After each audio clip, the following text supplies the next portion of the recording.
এই টিএলএমটা আমি বানিয়েছি শেপ আইডেন্টিফিকেশন বাচ্চাদের শেখানোর জন্য। তো বিভিন্ন রকম শেপস এখানে আছে।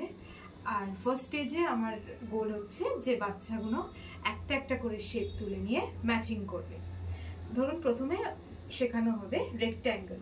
রেক্ট্যাঙ্গেলটা উঠাবে, রেক্ট্যাঙ্গেলটা দেখবে এখানে রেক্ট্যাঙ্গেল ম্যাচ করবে। তারপর সার্কেল, সার্কেল উঠাবে, সার্কেল উঠিয়ে দেখবে ম্যাচ করবে। তারপর ট্রায়াঙ্গেল, ট্রায়াঙ্গেলও দেখবে, উঠাবে, এখানে লাগাবে। স্কোয়ার, স্কোয়ার উঠাবে, দেখবে, লাগাবে। স্টার, স্টার দেখবে, উঠবে, লাগাবে। বাচ্চারা যখন ম্যাচিং এর স্টেজটা শিখে যাবে তখন আমরা আইডেন্টিফিকেশনের স্টেজে যাব, যেখানে ওকে বলা হবে যে আমাকে সার্কেলটা তুলে দাও, তো তখন ও সার্কেলটা তুলে দেবে। স্কোয়ারটা তুলে দাও, তো স্কোয়ারটা তুলে দেবে। রেক্ট্যাঙ্গেলটা তুলে দাও, তো রেক্ট্যাঙ্গেলটা তুলে দেবে। স্টারটা তুলে দাও, তো স্টার তুলে দেবে।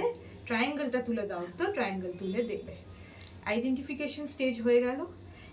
এই অ্যাক্টিভিটির আরেকটা বেনিফিট হচ্ছে যে আমাদের ফাইন মোটরেরও কাজ হচ্ছে। এই যে আমি এক একটা স্টিক তুলছি, এক একটা স্টিক আমি লাগাচ্ছি, এখানে আমার ফাইন মোটরের কাজও হচ্ছে।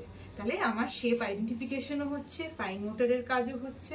তারপর আইডেন্টিফিকেশনের পর বাচ্চাগুলো এখন নেমিংও বলতে পারবে, এক একটা শেপ নেম করতে পারবে। Thank you. Break Free Solutions, brought to you by Project Discovery, supported by Enable India and Google.